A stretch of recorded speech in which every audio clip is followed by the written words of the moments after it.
নমস্কার সকলকে, আমার চ্যানেলে আপনাদের সকলকে স্বাগত জানাই। আজকে আমি আপনাদেরকে জানাবো যে আমরা যদি জীবনে ভালো থাকতে চাই, আমরা সকলেই তো জীবনে ভালো থাকতে চাই, আমাদের সংসারে সুখ শান্তি সমৃদ্ধি এগুলো চাই, তাহলে কোন কাজগুলো আছে যেগুলো আমাদের করা উচিত না, আর কোন কাজগুলো আছে যেগুলো করলে আমরা আমাদের জীবনযাপনকে সুস্থ সুন্দর এবং আনন্দময় করে তুলতে পারবো।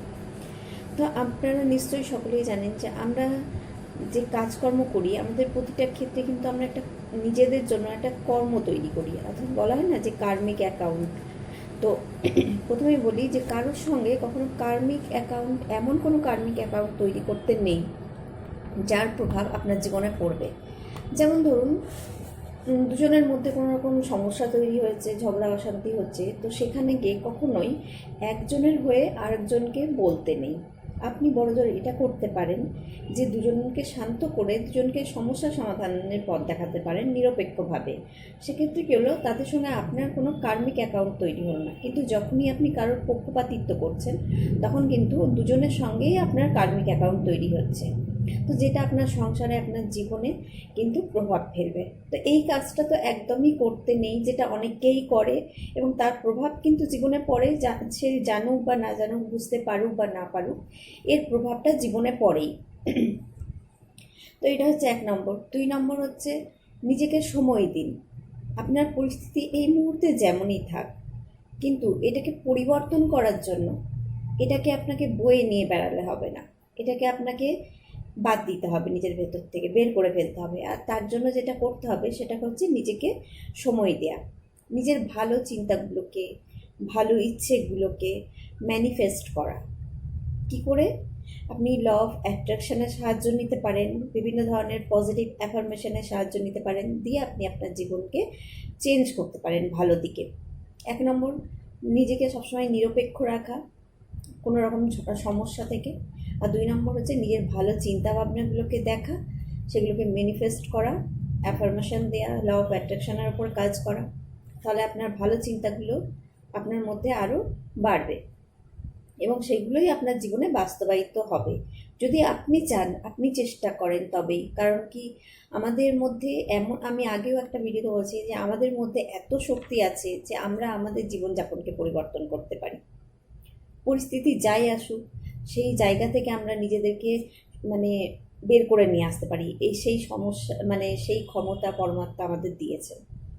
3 নম্বর হচ্ছে নিজেকে হিল করুন। নিজের ভেতর থেকে সমস্ত নেগেটিভ ভারী এনার্জিগুলো, ঋণাত্মক ভারী আবেগগুলো আপনি বের করে দিন।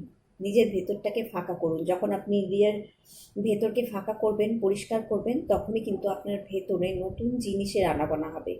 ভর্তি জায়গাতে তো কোনো কিছু আসবে না, সেটা উপচে পড়ে যাবে। কিন্তু আপনি যদি যখন নিজেকে খালি করবেন, তখনই আপনার ভেতরে ভালো চিন্তাভাবনাগুলোকে আপনি ধরে রাখতে পারবেন। আর 4 নম্বর হচ্ছে নিজেকে ধীরে স্থির করা। চঞ্চল অস্থিরতা নয়, নিজের মধ্যে শান্তিকে নিয়ে আসা, নিজেকে ধীর স্থিরভাবে রাখা। যদি আপনি নিজের চঞ্চল মনকে স্থির করতে পারেন, আর যেটা করা সম্ভব এবং করা যায় এটা আমি বলতে পারি, করতে পারেন, তবেই কিন্তু আপনি আপনার জীবনকে সুস্থ আর সুন্দর করতে পারবেন। আর এই সমস্ত কাজগুলোকে আপনাকে করতে হলে যে কাজটা আপনাকে করতেই হবে সেটা হচ্ছে প্রতিদিন কিছুক্ষণ মেডিটেশন করা। এই যে মেডিটেশনের অভ্যেস থেকেই আপনার মধ্যে শান্তি, স্থিরতা, দৃঢ়তা এইগুলো আসবে।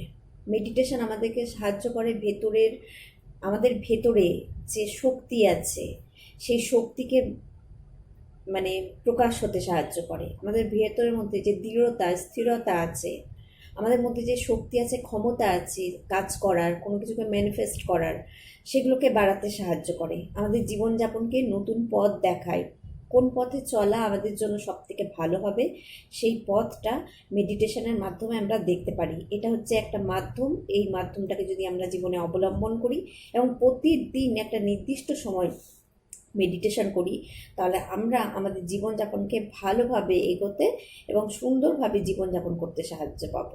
এবং এটা আমরা নিজেরাই নিজেদের জন্য করতে পারি, বাইরের কেউ আমাদেরকে এটার জন্য সাহায্য করতে পারবে না। এটাকে নিজের জীবনে আনতে গেলে নিজেকেই কাজ করতে হবে। তো আজকে এতটাই। কালকে নতুন কোনো হিলিং সম্বন্ধে আপনাদেরকে আরও ভালোভাবে জানাবো যে কীভাবে আপনারা আপনাদের নিজেদের জীবনযাপনকে হিলিং করতে পারেন, হিল করতে পারেন, নিজের জীবনযাপনকে সুখ, শান্তি এবং সমৃদ্ধিতে ভরাতে পারেন। এই নিয়ে আবার নতুন কোনো ভিডিও নিয়ে আসবো। আজকের মতো এতটাই। ভালো থাকুন, সুস্থ থাকুন, নিজের জীবনকে সুন্দর দিকে পরিবর্তন করুন, এটাই প্রার্থনা করি পরমেশ্বরের কাছে। আজকে এতটাই।